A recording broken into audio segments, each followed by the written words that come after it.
back, luminous souls, to Ancient Awakening with Kastalia. Today we are going to step into the realm of the Divine Paternal energy, the father archetype, and how it's expressed in Greek mythology, but also the protective archetype, the guide, the teacher. Greek myth is full of fathers who create, destroy, protect, wound, abandon, uplift, and transform. These stories are not just ancient entertainment, but they're actually a mirror of our inner worlds and the inner worlds of the ancients at the time that the stories were being shared. They reveal how we internalize authority, how we relate to power, protection, and how we heal the wounds left by the false paternal energy. The false paternal is the distorted paternal energy, the distorted father energy that many of us carry within us because of wounds we have from our own fathers and also from the collective paternal energy, because the paternal energy is also found in different layers of spirituality and also religion, and it is the higher power, its source. It, comes from the divine paternal energy of that protector, the guide, the teacher. And we have the wounds of the false versions of that, the abandoner, the abuser, and the one that you need protecting from is the one that should protect you, sort of false paternal. The one who is meant to protect you ends up being the one hurting you. This false paternal wounds that end up affecting us, but also the, protector and guardian energy of a country, of a community. Any political leader or religious figure takes on the paternal role of being a guardian, a guide, a protector, and a leader. And when it is done wrong, when it is done from the ego, it creates a lot of wounds. And there are stories in myth that show how these wounds are created and also kind of how to heal from them in so many different layers. So this episode is going to be way longer than last week. Last week was like a short little blip. This week we are fully diving in. We're diving into Kronos, Zeus, Apollo, Hephaestus, Poseidon, Hades, and even Chiron. Chiron, I will do more. I'll do more with Chiron in the future, because when we talk about it, he really does have a divine paternal archetype there. To understand how their stories illuminate our own, but before we really dive in, let's do a little refresher of the journal prompts from last week's episode where we were talking about Pandora. Pandora was created by Zeus to fulfill a specific purpose, but she did kind of, ignore the don't open this thing and then release chaos into the world, but also she is hope, as we talked about last week. So check out last week's episode to understand a little bit more about that if you haven't already. So the journal prompts that we ended last week with to inspire connecting to the frequency of hope was, when have I felt guided by something I couldn't logically explain? What does hope feel like in my body? Where in my life do I sense possibility trying to emerge? What gifts do I carry that I haven't fully opened yet? And how can I treat hope as a companion rather than a wish? So I'm going to give a brief summary of my overall response to all of these prompts to inspire you to share your answers if you feel inclined.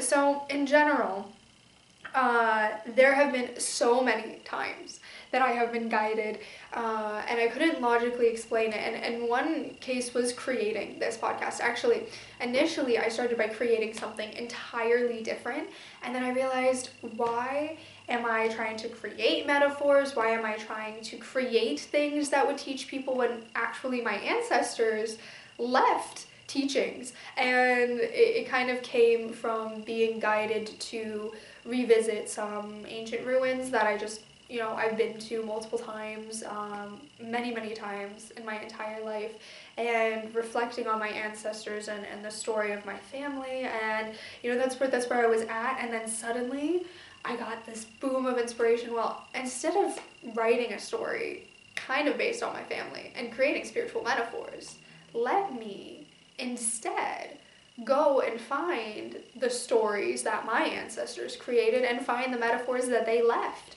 because there's so much to uncover. And that there was no explanation for that guidance. And that felt like hope. That felt like a hope for something different. Like, it's like your heart starts beating, and hope, I feel this like release with hope. Sometimes I cry when a hope is renewed.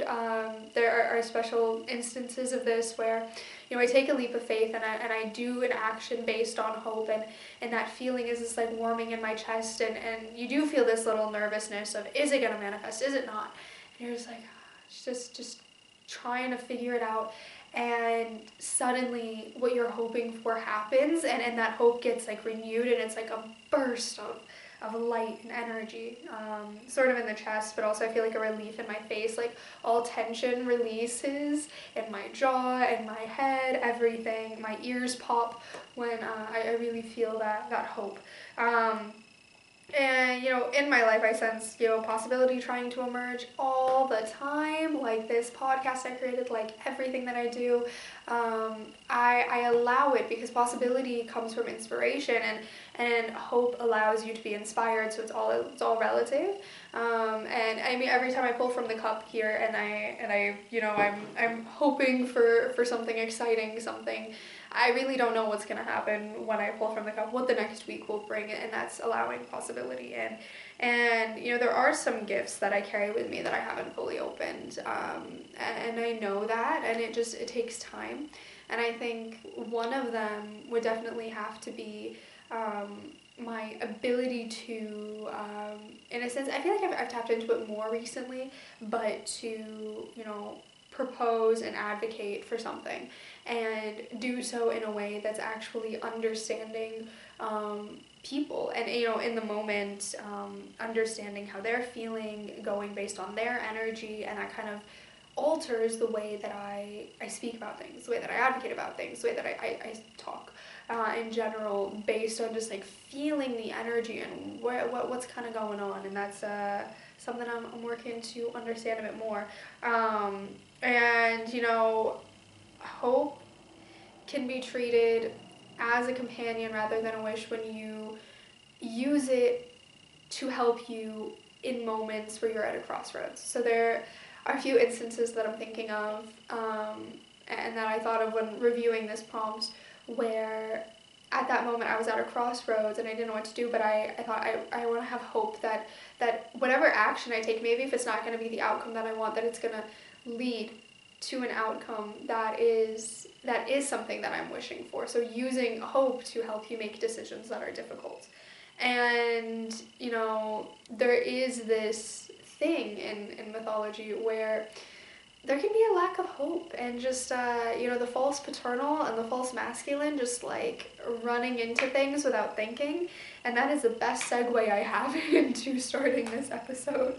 So the first section of this episode is the primordial father, which is Kronos, and the birth of fear. So fear is an absence of love, it's an absence of hope, it's an absence of faith, it's an absence of everything that is truly divine and positive.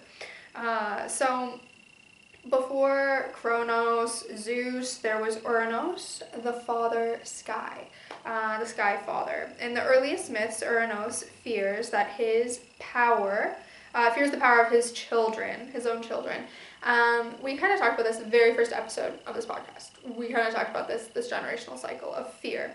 The Titans are born strong, strange, and full of potential. And I kind of had like I guess I'm going to call it a Freudian slip, because I said his own power instead of his own children's power.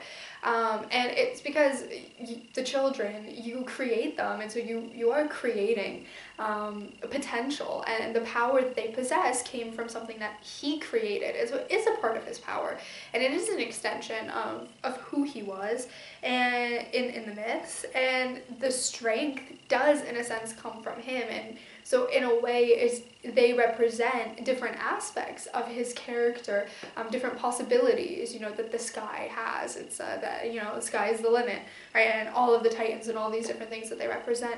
And there is a possibility that he also feared something within himself. And a lot of times when the false paternal or the false anything, so false maternal, false feminine, false masculine, any of those things come through, there is a fearing of one's own inner self that's being projected outwards. And so you start projecting the things that you fear, and fear is, again, the opposite of divine. So the true shadow. And I noticed in Greek mythology, which is very fascinating, because in Greek culture, we're very family oriented, we're very much rooted in, respect and connection with our elders. And the fact that I have found so many, more than I am including in this episode, examples of the false paternal more so than divine paternal is very interesting, because it's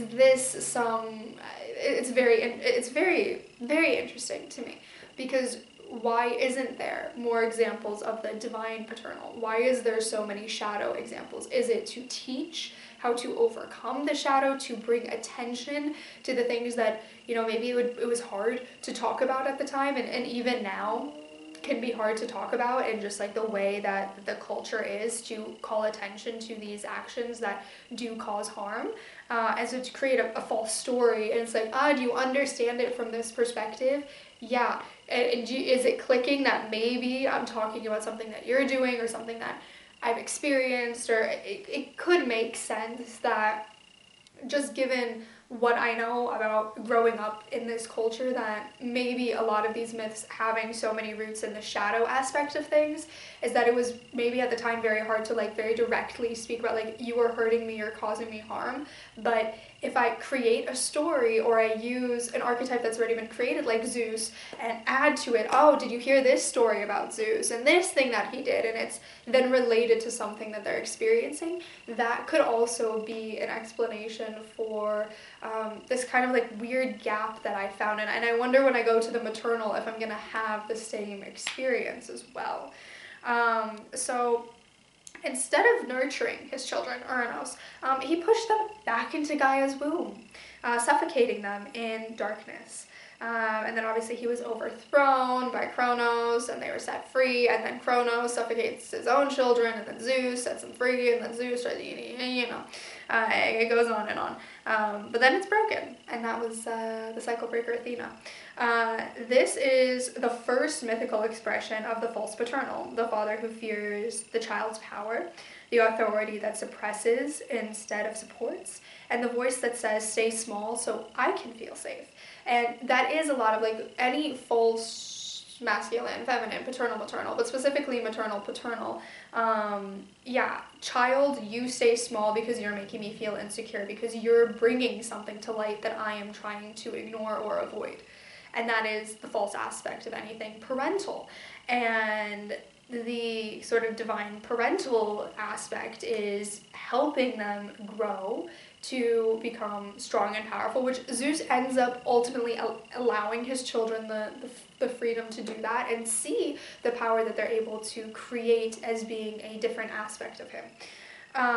Which eventually, that happens after he gets over that prophecy related to Athena. So when Kronos rises against Kronos, it symbolizes the psyche's first attempt to break free from oppressive authority, but Kronos himself then ends up, repeating the pattern. So what this myth, in a sense, teaches us, what Kronos, as an archetype, as a false paternal archetype, teaches is, if we overthrow the false paternal without healing it, we become it. And that's Kronos, that's Kronos, more so. The relationship between Kronos and Kronos is what I was meaning to say.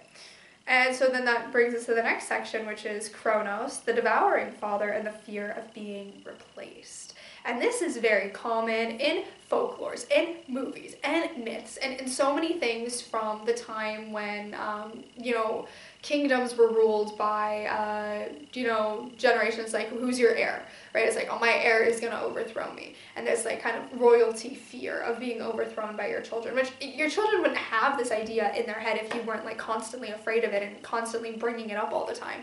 It's not like your child's born and it's like, yeah, I want to overthrow my father and become king. Children don't think from that perspective. Adults who have been sort of jaded by the reality that they're living in, and then also the ego and pride really controlling. I mean, so many kings in history, pride controlling them and causing them to have unhealthy relationships with family and really depriving them of true unconditional familial love because of this ego coming in the way and being like, well, they're gonna, they're gonna take my power. And this thing, the ego thinks that the power is status when the soul knows that the power is so much more, and it's actually in those relationships, which again, in a sense, Zeus eventually reaches that point in myth, but it takes him a really long time. And he doesn't really fully embrace that love because they're, with the way that he treats his favoritism, and he has some of this this false paternal, but more so than Kronos. So to Kronos, his father, Kronos hears a prophecy: one of your children will overthrow you. So instead of healing his fear, he devours each child the moment they're born. This is the father who consumes the child's potential, preventing their ability to grow out of fear of what that would mean, how people would perceive the father as opposed to the child. Like if the father, maybe he's insecure about what he has accomplished and the child keeps succeeding, well, that's swallowing that potential. That's false paternal. How do we overcome that? It's everything. Long story short, we can stop here. Everything is rooted in this fear, and overcoming the ego, the pride, and overcoming fear and judgment. And these three things, and not caring about reputation, because that is such a big thing that across cultures, across history, across folklore and myth, is this reputation, status, and trying to maintain something. And if you're trying so much to maintain something, then it's not really your authenticity, and it's not really meant for you if you're trying to force it so much. So this is also the inner critic who swallows our dreams, the authority that fears change, and the part of us that sabotages growth to avoid the unknown. But it's shifted when Rhea hides baby Zeus. So Rhea here actually does exemplify some divine maternal, even though it took her, 5 attempts to realize, okay, maybe I need to actually do something about this. Maybe she could have had the rock idea sooner, saved a few more children, but she did think of it just in time. So when we get to the maternal side, she will be an example. Zeus grows in secret, nurtured by divine feminine forces and the maternal, and I believe this is showcasing that Zeus's ability to eventually overcome the false paternal and in a sense start reaching different aspects of divine maternal is because he was properly nurtured by the maternal side. So this is balance. To have a healthy feminine side, you have to have a healthy masculine side, and vice versa. So you have to have logic to have healthy creativity. To be able to do logical things, you have to take a creative break, and to be able to protect, you have to also nurture, and the balance. It's duality, it's balance. So he had that balance of that maternal support, and then eventually, of course, it took him time to reach a sense of version, even if it's like a very faded version of divine paternal, but he was able to, by having that maternal support. Gaia with Kronos, she wasn't as divine maternal, and so we're understanding now a little bit. It's clicking. So this is a moment that the psyche begins to reclaim its sovereignty. When Zeus returns and forces Kronos to vomit up his siblings, it symbolizes the liberation of suppressed aspects of self.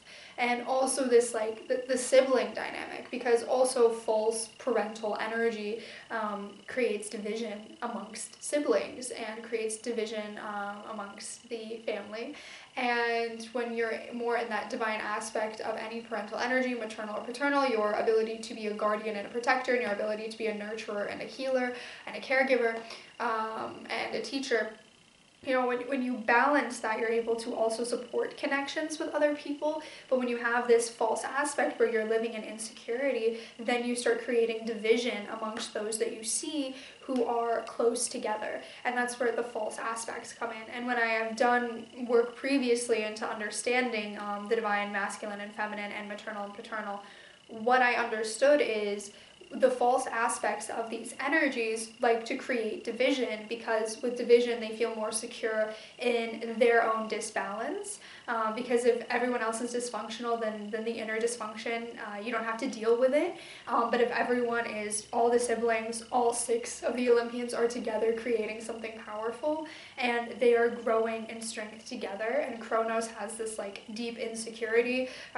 because of how he came into power, or because of the prophecy, or because of that fear of change. Because was it really overthrowing, or was he being dramatic? I mean, we created theater, so maybe the prophecy was just like, there will be a change of power and it'll be one of your children, and he's like, no, and he makes it more dramatic than it actually was. That's a possibility. That stems from insecurity, making something more dramatic than it actually is, to create division amongst those who are stronger together, to kind of allow the wounded self to not have to address anything and not have to heal, which is not healthy by any means. And that is actually a perfect example of the false paternal. And so the positive aspect of that is to allow people to be who they are, and if there's something going on inside of you that is bothered by it, that's a you thing. You gotta look within and figure out why that is, where that comes from. And for Kronos, he has a paternal wound based on how he castrated his father and how he stepped into power. There is a paternal wound there that he can heal, and eventually Zeus, in a sense, heals this and stops caring and basically populates the earth. So that's a good thing, at least. He heals some of it. This myth in general teaches us that healing the paternal wound requires confronting the fear behind control, releasing the swallowed parts of ourselves, and allowing the next version of us to rise, or the next generation to be what the next generation is going to be. And Kronos was afraid of that. Now, on to the next. We have Zeus, the complex father of Olympus. He's not simple. We've talked about this. He is both a protector and a punisher, a wise king and an impulsive storm. The light aspect, the higher self of Zeus, is he establishes cosmic order, he protects the vulnerable, he upholds oaths and justice, and he empowers heroes. He, as a father figure, can represent healthy authority, the ability to lead, decide, and protect. So he has aspects of the divine paternal that is not previously really seen with Uranus and Kronos. The shadow self of Zeus is his unpredictability, his infidelity, his punishments born of ego, and his emotional vitality. He is the god of the gods, but also the god of thunderstorms, so unpredictability. So in this sense, he teaches us that power without emotional maturity becomes chaos. And this is, one of the most powerful father stories is Zeus and the birth of Athena, because Athena being born, he is no longer afraid of prophecy. He is no longer living with this like emotional immaturity as well. He gains some maturity when Athena is born, and he starts to change a little bit more. Her birth brings a new age, and when he swallows Metis, the Titaness of wisdom, and one of his many wives, in total he had 7, and Hera was the last and final one. He tries to control wisdom itself by swallowing Metis and her children, because she was also supposed to bore a son, but she did not, because he swallowed her and she only bore Athena. Athena bursts from his head, fully formed, of armored and sovereign. Wisdom cannot be controlled, it must be honored. And this is a sacred truth in healing the paternal energy and making more divine paternal, is that the divine paternal energy is wise. And that's why it's a guardian, that's why it's a teacher, that's why it's a protector. It has wisdom.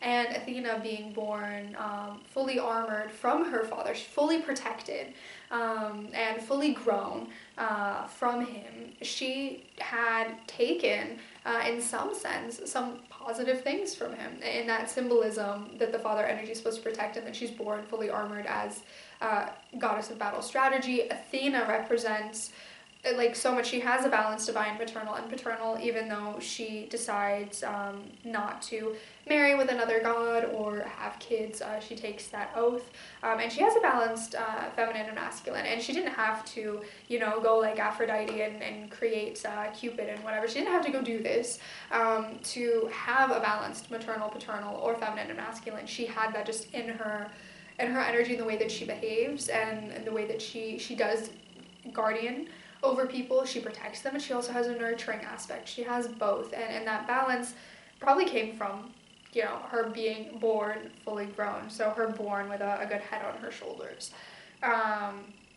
So speaking of, Athena does clash with her uncle Poseidon when trying to, who's going to be the namesake of Athens, and Poseidon and Hades have also stories that can reflect the paternal aspects.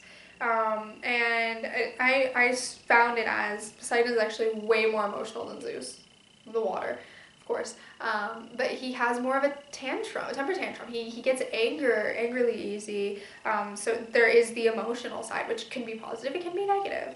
And Hades as boundaries and protection.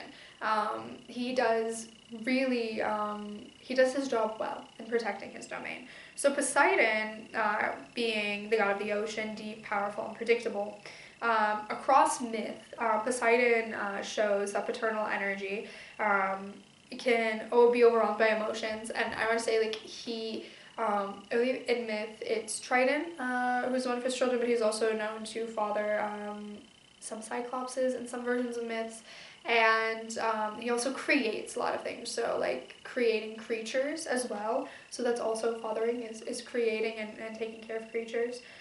He is prone to storms of anger, which is like, these are the negative aspects, like overwhelmed by emotions, prone to storms of anger because of that, and then he can be proactive at times, but he reacts more, and since he has sensitivity, but it's not regulated, so he has a balance, but in his myths, there is this lesson of needing to master your emotions.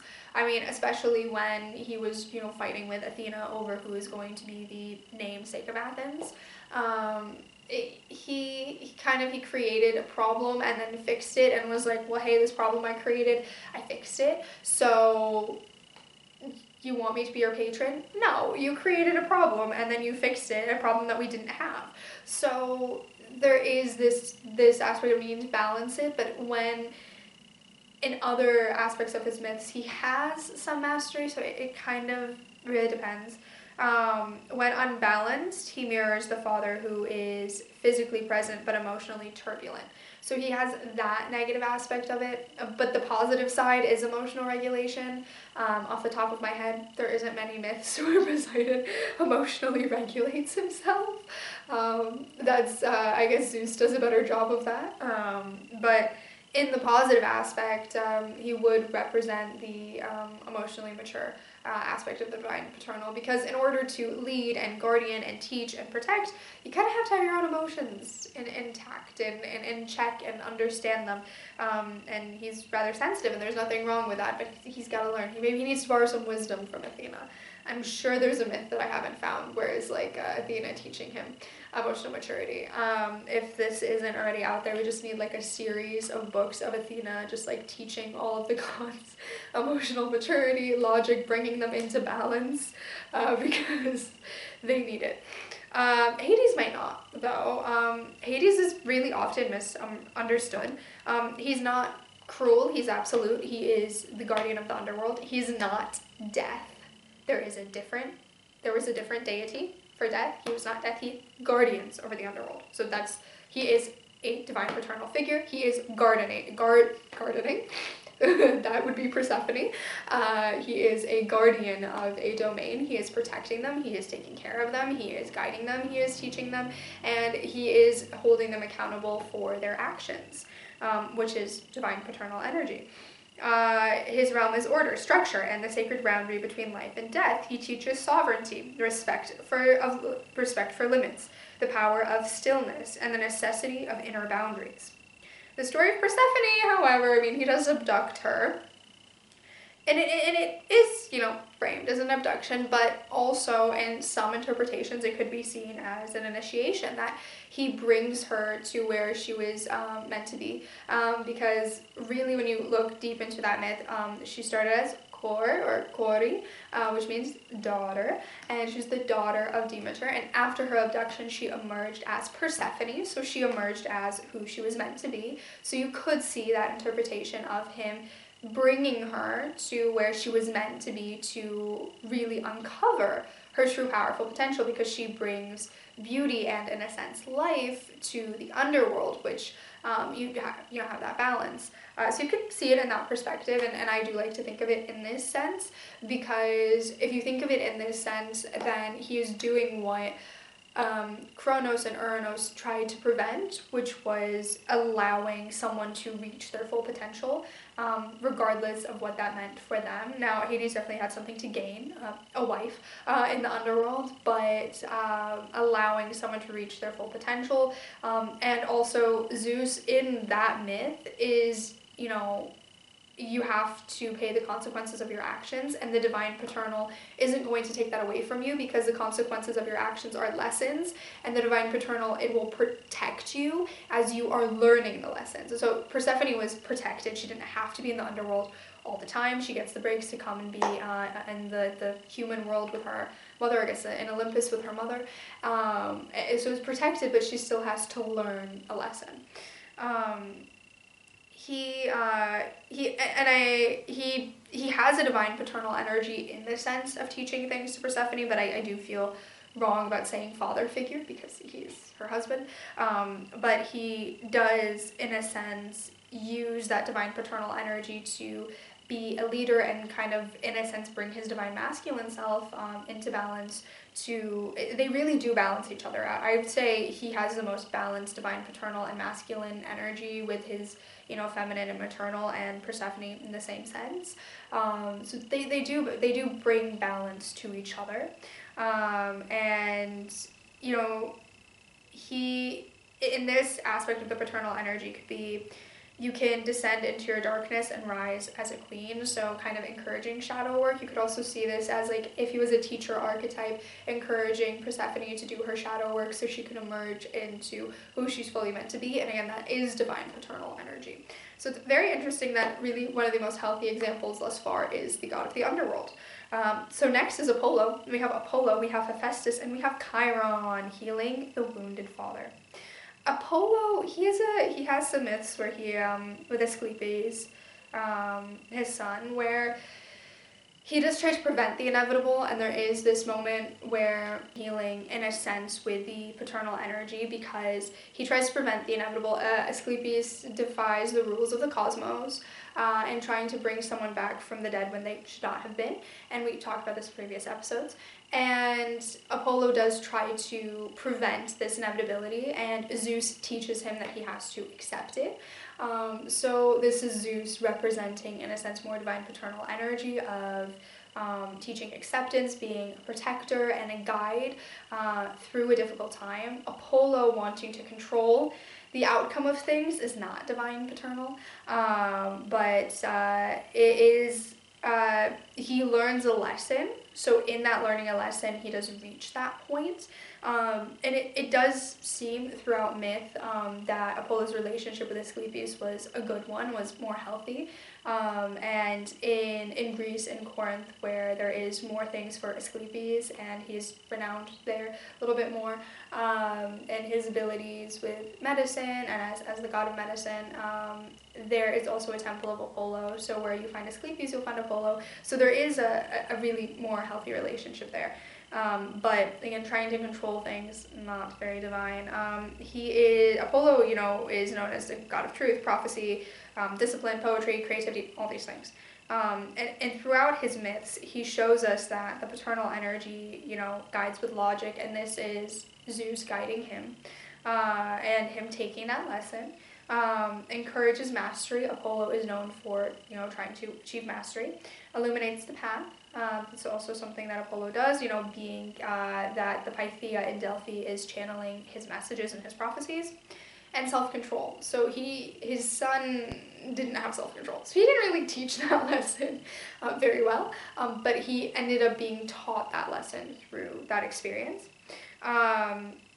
He has wounds, and throughout his myths, there is a lot of learning and understanding his wounds, because Apollo really has a healthy masculine-feminine balance within, and he has clarity with compassion, but he can teach us that without compassion it can become cold as well. So his ability to carry compassion with him, and he didn't seek to punish Asclepius for violating cosmic order.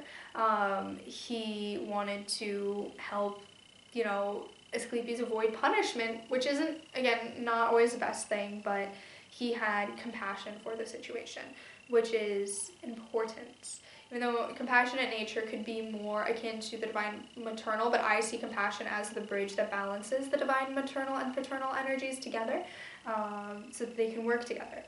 So this brings us to Hephaestus, speaking of compassion, because there's some lack of compassion in Hephaestus's myths. He is a rejected son who becomes the father of creation. So he was thrown from Olympus by Hera because he wasn't pretty enough, basically. So he grew up wounded, disabled, and alone, like he was a god living among mortals, and his mother created him because she was angry at Zeus and then didn't like what she created and threw him out the window, so not a divine maternal energy for sure. And Hephaestus had to grow up alone, but this forced him to uncover his own abilities. And so sometimes in the dark places you can sit and you can complain and you can woe to the gods, or you can learn from that experience. And Hephaestus ends up becoming the divine craftsman and the father of invention, artistry, and resilience. And his temple is one of the most intact temples, especially in Athens. Didn't really face much ruins, and it's more intact than the Parthenon. And he was very respected amongst all craftsmen, like blacksmiths and any of the smithings and mechanics and I guess they didn't have mechanics then, but in a sense, he would be, in the modern day, that's how he would be revered. So he is very revered for being the divine craftsman. And the wounded child can become a wise father. So he didn't have a father figure. Zeus was not his father. And really the myth that is more widely accepted is that Hephaestus was created by Hera on her own. There are a few interpretations that he is a son of Zeus, but that he does something and Zeus banishes him. But that's not as commonly talked about, and that's not the most common interpretation, although there is a version that he came to Olympus and then he did something and then sent back. But the biggest true story of him is him being basically a child without a father, and he becomes a wise father, and he's very compassionate, and in myth here he's forced to marry Aphrodite. Aphrodite is forced to marry him, rather. And so they have that balance as well. That kind of the balance of beauty and divine craftsmanship, that they bring things into balance together. I cannot remember. I know that they have their own, children that they create, but I can't remember that off the top of my head right now, because we'll dive into Hephaestus another day. But he also teaches that rejection can forge mastery, and pain can become creation. So really he represents transmuting pain into power. And next is Chiron, the wounded healer. Though not a father in traditional sense, Chiron mentors heroes, Asclepius, Jason, Achilles, and more. He represents the paternal energy that guides without controlling, teaches through compassion, holds space for transformation, heals through wisdom, not dominance. Chiron is the archetype of the healed father within, and he really is. This is probably the most healthy example. He leaves the centaurs because of their brutality, and he's a very peaceful and protective energy. So healing the false paternal and reclaiming inner authority.